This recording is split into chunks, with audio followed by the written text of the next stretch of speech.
Now, once again, live on tape from the most easterly point in North America, right there, comes a field trip edition of In the Library of Graphic Literature with your host, me, Wallace Ryan. Now it's a beautiful day out there. I'm out here on Cape Spear. Check out those cliffs there. As a matter of fact, when we pulled up here, there were whales aplenty jumping in. They're jumping in and a kicking, and there. Have a look at this here. Look at those cliffs. Pretty cool, hey? Anyway, let's get down to the books for this week. More of there, and I'm gonna make my way back here. Now, of course, I don't want to get down. That's why I'm not down there, because that's dangerous. Cliff. There's a cliff right here at this edge. So let's pull it back here to, and here we are to the tripod. Good old tripod. Now, over there you can see those hills in the distance. Looks pretty cool, doesn't it? Anyway. Okay. So, hey folks, welcome to Cape Spear, St. John's, just outside St. John's, Newfoundland. And this, like I say, I am just feet away from the most easterly point in North America. As a matter of fact, as I look out this way now, I can see one whale there. There's a whale back in the, you can see that all the way back. There's a whale jumping there. So, you know, the whole thing. So it was actually pretty darn cool. So anyway, for this week, let's have a look at what comics we have out this week. We have from Paco Roca, one of the rising young cartoonist stars, The Winter of the Cartoonist. Now this, I'm going to get too close there. I love this, the artwork here. It looks to me, it's basically a true story about 5 young cartoonists. I don't know much about it, but I know the art looks really cool. And even just following the pacing of it, a lot of times I can tell even just by the design, the pacing, everything of a comic, whether it's good or not. And this looks good. So yeah, from Fantagraphics, The Winter of the Cartoonist. So yeah, that's a pretty cool looking one. Now, next, and this is one I'm actually in the middle of reading, is from Brubaker and Phillip, comes Pulp. This is a great one. It's about a guy who's an ex-criminal writer, and I'm about halfway through the book now. It's only a thin little offering, but once again, like all Brubaker, and this one actually came with its own little sticker there. Pretty cool that you stuck inside, and there's an autograph. So yeah, this one, as usual, is another great Brubaker and Phillip's piece of work, and I'm loving it so far. I don't want to get too far in. I don't want to lose my place for one thing, but I don't want to get too far in and see something that spoils it for me. But like I say, Pulp, definitely a winning book. Okay.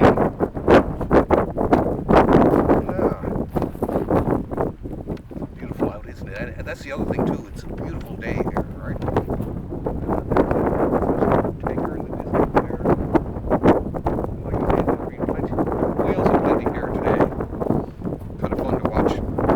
Next up, from Marvel, we have 2 Omnibuses to look at. Adventure into Fear.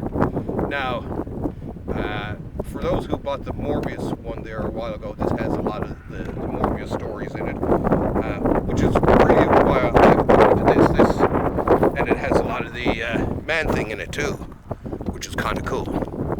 But it has a lot of old reprints from the old days. Some Kirby and the like, because Adventure into Fear, or Fear as it originally was a reprint magazine originally, and then as it went on, they eventually, like this one, Man-Thing, Val Mayrick, and the immortal Steve Gerber. Well, immortal now. But great stories. I loved the Gerber's Man thing. Then it got in here into Morbius, and there's some Gil Kane, some Paul Gulacy stuff. But yeah, some great comics here. And Frank Robbins there. And so yeah, it's I actually picked this one over the Morbius one because this was the one I really wanted. The Morbius stories from this one was what I really wanted. Okay, hang on a second there. That little rattling thing, that's the lens cap. So once again, Adventure into Fear Omnibus, definitely worth buying. And let's see that. Oh, and I gotta thank my good buddy Chris O'Keefe for driving me out here. Because this is a good half hour or so outside of St. John's. Oh, there.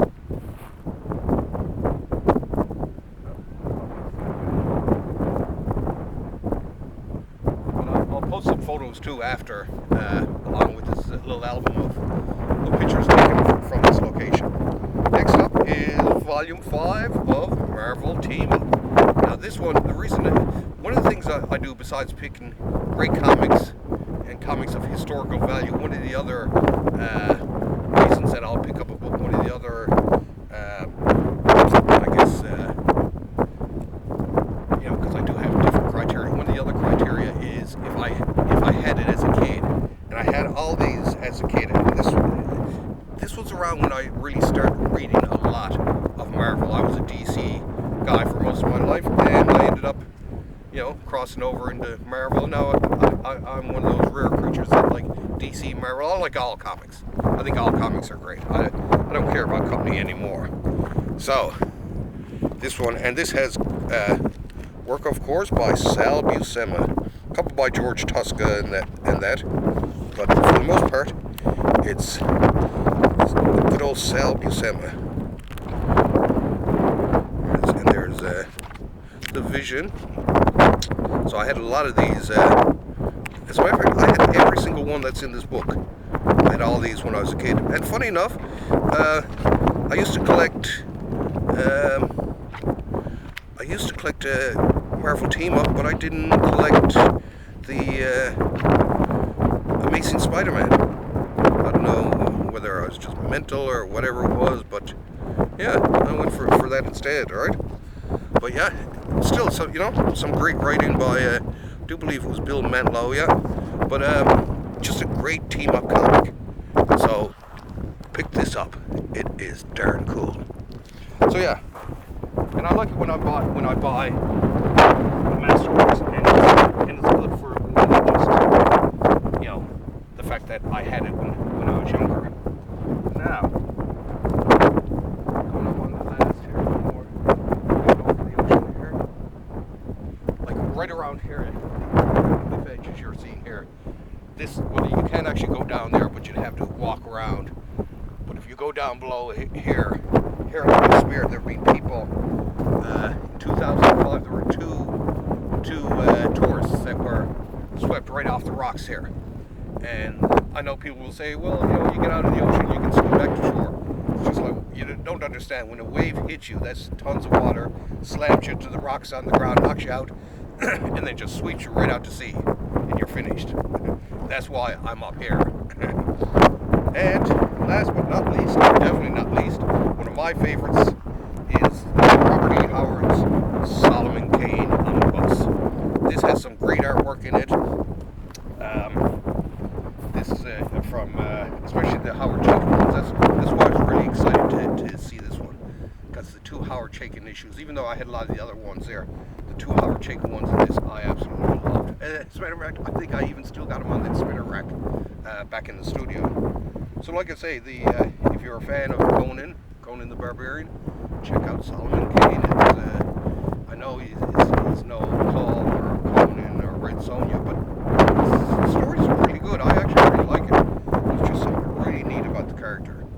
So let's have a quick scan of this here. There's a great illustration there by Robert Gould. Love that one. And And then we get into the story here. Steve Gann does the art here. This is the same guy who did the art for the very first Star-Lord. And then this here is Mike Zeck. This is a pretty cool little there. And this here, this is the hard-shaking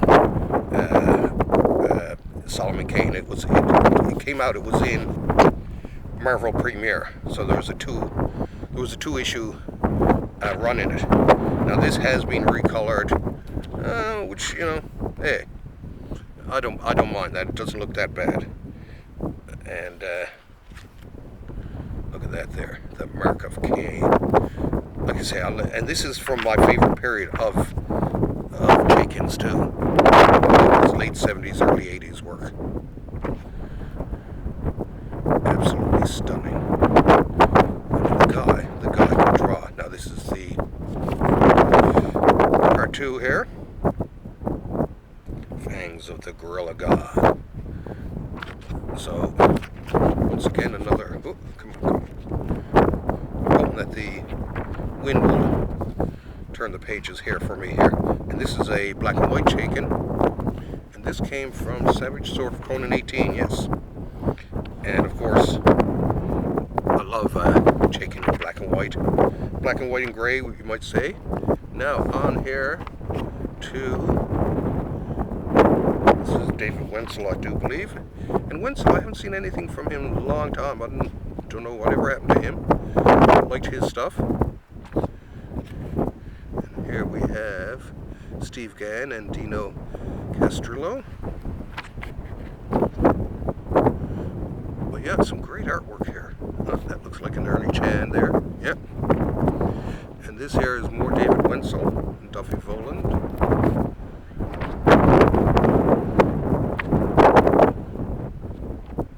Yeah, pretty cool artwork, man. The more David Wenzel here.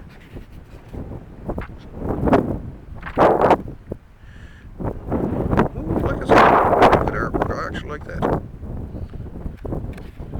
And there was this also has the Alan Weiss. Oh, and this is the color series they had out there. A couple of different people, including Brett Blevins and Mike Mignola, contributed to this edition. Which, you know, pretty cool. I think I might have gone past the Alan Weiss. Yeah, I did. I passed the Alan Weiss and Neil Adams comic. Yeah, there. Conan Saga. Jamie Fletcher. So yeah, great artwork all around. This is probably my favorite of this week so far. So yeah, pretty cool. Definitely worth getting. Okay. That being said,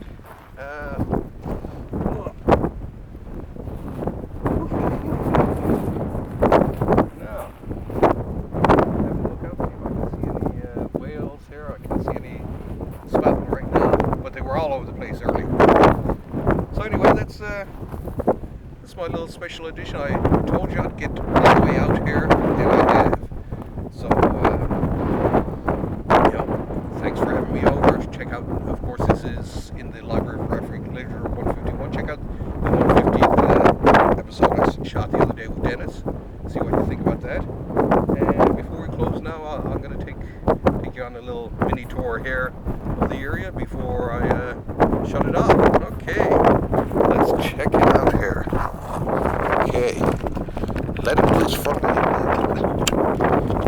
Okay, now, once again, like I say, over this way, here, let's go down over here to the cliff's edge here. Now, this isn't much of a cliff, granted, but look at how jagged, look at the jags on those rocks. Once again, like I say, there's the actual physical most easterly point there. There's the North Atlantic, and over here you can see some tourists over there standing around. Look at the cliffs there, how they go right up and drop off. And way in the distance there, that's a place called Red Cliff, and that's over towards St. John's. Something else. So yeah, and there it is there. As a matter of fact, if I turn around this way, you can see up there, there's the, I mean, look at that lighthouse. Look at that cliff there, right at the edge. So if you're ever visiting here, you really got to be careful where you're walking, because it's very easy. Like a lot of these places where you see the grass leading right up to the edge there, leads right up to the edge of a cliff, and it's just downhill from there. So anyway, beautiful day out here on the North Atlantic. Thank you once again for oh look, way in the distance there, seen a whale jumping there. You see the white caps way in the distance there. That's actually a whale jumping. So yeah, it's been quite a little adventure. As a matter of fact, you might even see him jump again there. There. See that splash? That's a whale.